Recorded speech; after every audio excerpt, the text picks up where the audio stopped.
So President Trump says he is not considering military strikes inside Venezuela as part of his campaign against drug traffickers. But at least one media report suggests otherwise. There's also a report that disputed Venezuelan leader Nicolas Maduro is pleading with U.S. adversaries for help. A bipartisan group of senators now asking for more information. Senior national correspondent Aishah Hasnie is at the White House tonight. Good evening, Aishah. Shannon, good evening to you. The president has indicated previously that he would be open to moving his war on drugs from sea to land. But when it comes to a decision to strike within Venezuela, he's not there yet. There are reports that you are considering strikes within Venezuela. Is that true? No. With just one word, President Trump shutting down a report from the Miami Herald that he's decided to strike military sites inside Venezuela at any moment. That you made a decision on that? No, it's not true. Thursday, the Wall Street Journal reported the administration's pinned down targets used to transport drugs, that the president hasn't made up his mind yet about striking. It comes as disputed Venezuelan President Nicolas Maduro is now turning to Russia and China for help.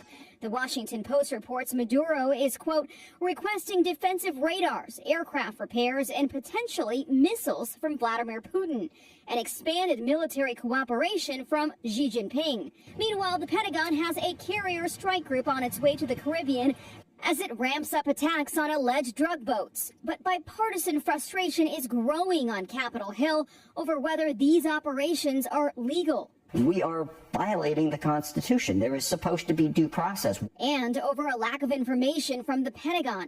Today, the top Republican and Democrat on the Senate Armed Services Committee complained they have yet to receive a response to their congressional inquiries about the legal rationale from War Secretary Pete Hegseth.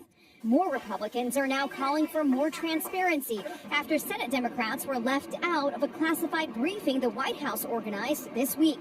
Give the same briefing to every Republican, to every Democrat in the United States Senate. And Shannon, you'll want to pay attention to next week on Capitol Hill because Republican Senator Rand Paul is apparently joining forces with two Democrats, Adam Schiff and Tim Kaine, to potentially force a vote on a bill, a resolution to stop the president from unilaterally declaring a war on Venezuela. Shannon? Okay, so Aisha, also, a federal judge just blocked the president's efforts to tighten up voter registration. It's been an ongoing issue for this president. What do we know about that? So this is a big win today for Democrats and civil rights groups.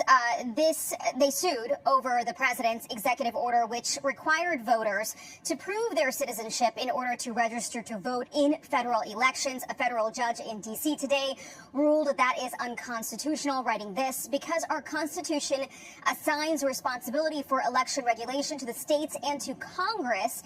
This court holds that the president lacks the authority to direct such changes. No reaction tonight just yet from the White House. Shannon. Aishah Hasnie at the White House. Thank you so much. You got it. Hey, Sean Hannity here. Hey, click here to subscribe to Fox News YouTube page and catch our hottest interviews and most compelling analysis. You will not get it anywhere else.